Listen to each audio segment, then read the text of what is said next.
Hello and welcome back to another episode of A Method to the Madness, our Breaking Bad edition. This time I'm your host Mitchie, and joining me as usual is Patrick. Yeah, hello. And this time we're covering Season 4, Episode 7, titled Problem Dog. In reference to Mitchie. Yeah. I'm joking. In reference to Gail Bedecker. And yeah, I don't know. This is a good episode. It's like leading somewhere. You can see that Hank's closing in on Gus Fring, and Walt blows up the car too, which is a pretty big scene. Anyway, can you get us started, please?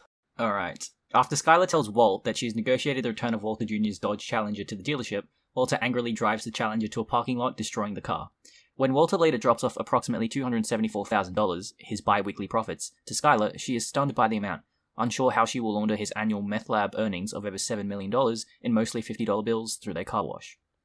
Walter convinces Jesse Pinkman to use his new position as a henchman in the organization to kill Gus, and concocts some ricin poison in the lab that Jesse hides in one of his cigarettes.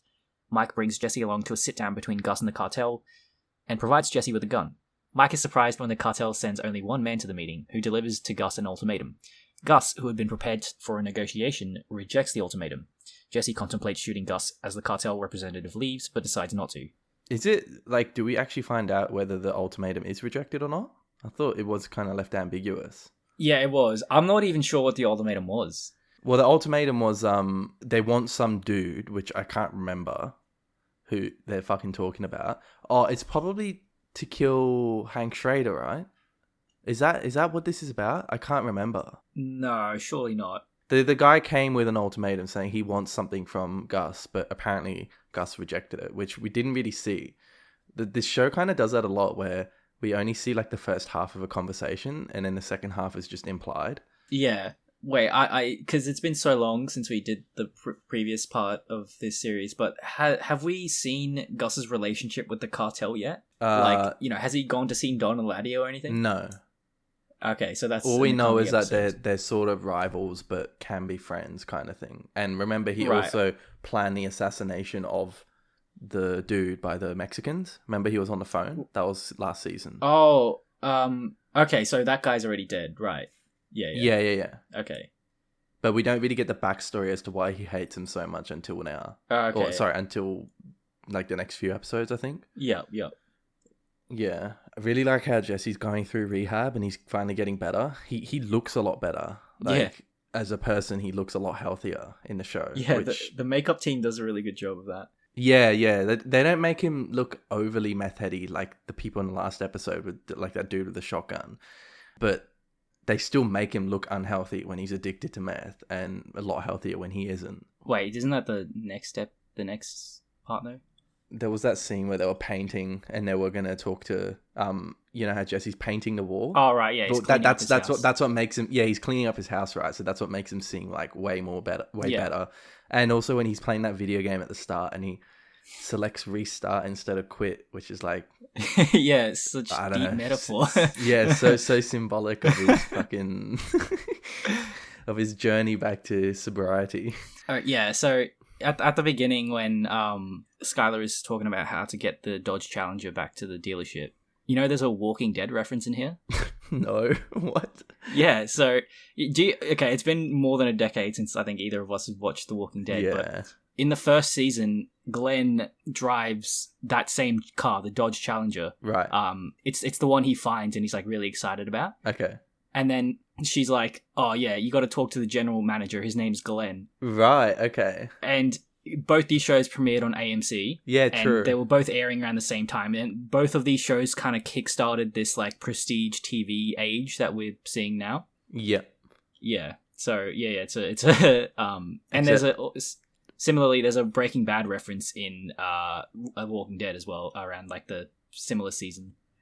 Breaking Bad actually is a prestige show though, but Walking Dead is like gone down the toilet.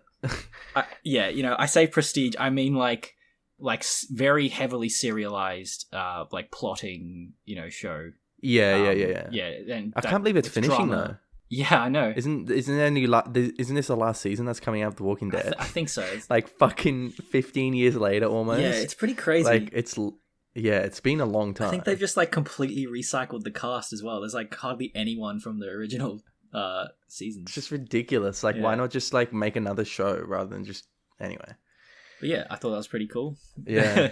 Out of all things they reference is The Walking Dead. But yeah, like we were saying last episode, Skyler really doesn't know what the fuck is going on with Walt because she's clearly really surprised by the amount of money that he brings in. And it just shows she she really just doesn't know anything about anything. She obviously, in her mind, it's a lot, not as anywhere near as worse as what she thinks it is.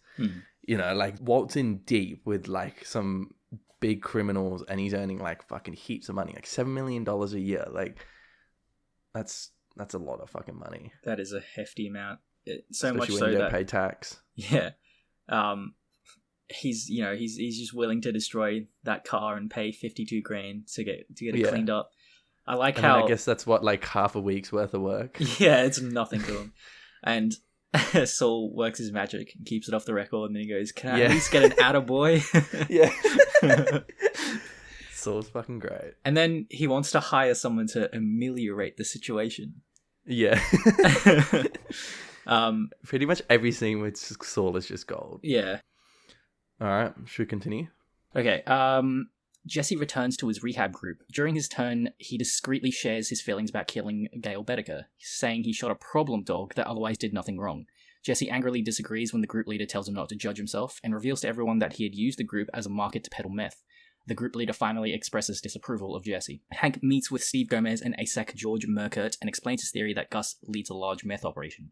Although Hank's investigation into Madrigal Electromotive, the German parent company of Los Pollos Hermanos, was stopped by its attorney. Hank reveals that Gus's fingerprints on the cup Hank had earlier obtained from Los Pollos Hermanos match fingerprints found in Gail's apartment. The rehab scene's good because it's like, I was just thinking, like, if Jesse actually went ahead and just admitted that he had killed a man in cold blood, yes, it's illegal, obviously, and it's probably the group leader's responsibility to call the police or something like that, and that's why I understand why he wouldn't do that. But the reaction from the other meth heads probably wouldn't have been as bad as when he admits that he just killed a dog for no reason. Yeah. It's like, as soon as you say you kill an innocent dog for no reason, you weren't putting him down, you just shot it because you felt like it, that's when you get like all the fucking hate in the world, right? But all those bikies sitting around in that group, they probably all killed someone before, and they're like, yeah, I mean, I guess it's bad, but you know, he's probably a cunt anyway or whatever. But you can't justify that with a dog. It's like anyone who kills a dog for no reason. That's why John Wick is so effective.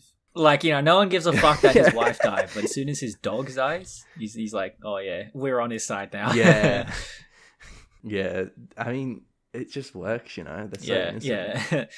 I really do. This is such a good scene. You know, the argument Jesse brings up, and it's iconic. You know, the show. I think this is like kind of where it most potently deals with like moral and practical consequences in regards to like committing crimes and hurting other people. Yeah. So, because you know, rehabilitation is about like reflection and acceptance, right? Which is what the group leader is trying to get at. And a major societal ill in all around the world is about the prison systems we have. You know, we have this mentality of like lock people up and forget about it. Don't actually help them, and then that'll solve crime and shit. Yeah. And so that's why what the group leader is talking about is rehabilitation that isn't about punishment. But then Jesse brings up the thing about actual punishment, and he's like, well, what's if it's effectively the main point of the law. What's to stop him killing more innocent dogs if he's just gonna if he just says, oh well, just accepts it and moves on. How what's stopping him from killing as many dogs as he wants? And then that guy has nothing to say about that.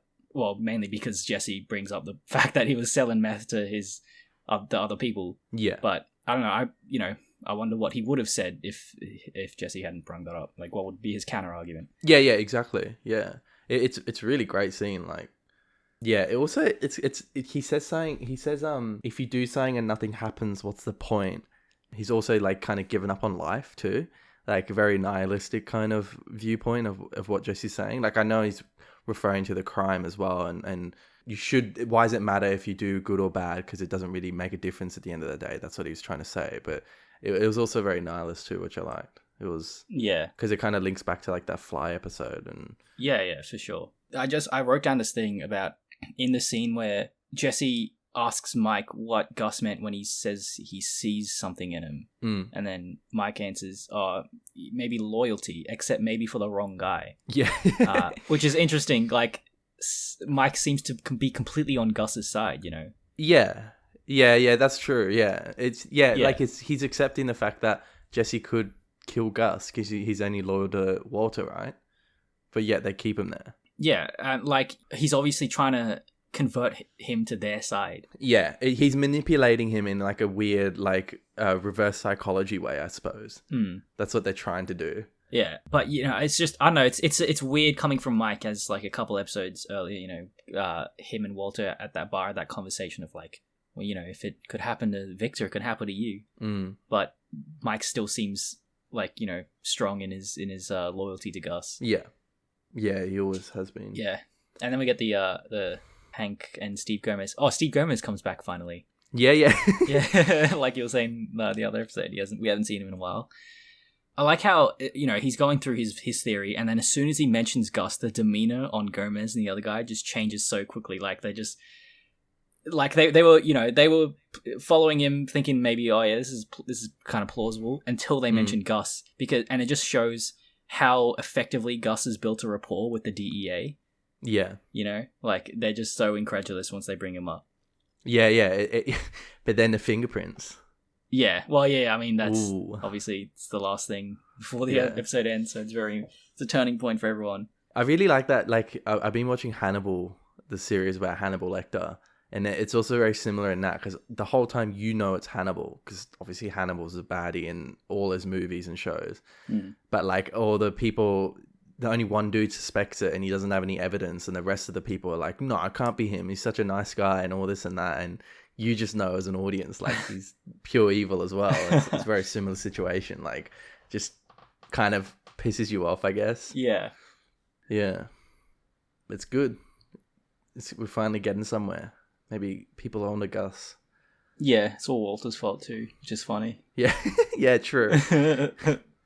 Thanks for listening. Join us next time for episode 8 of season 4. All right, see you later. Oh, right, this whole thing is about self-acceptance. Kicking the hell out of yourself doesn't give meaning to anything. So I should stop judging and accept. To start. So no matter what I do, hooray for me because I'm a great guy. It's all good. No matter how many dogs I kill, I just do an inventory and accept. I mean, you back your truck over your own kid and you, accept? What a load of crap. Hey, Jesse, I know you're in pain. No, you know what? Why I'm here in the first place is to sell you meth. You're nothing to me but customers. If you like this series, Mitch is going to tell you where you can find more of these. Yep, so you can find us on Spotify, YouTube, iTunes, SoundCloud, or Stitcher. And we've also got a website, amttm.com, where you can find our fabulous episodes on Breaking Bad. If you have any questions, queries, insights, or criticism, you can send them to mail@amttm.com. And as always, thank you for listening.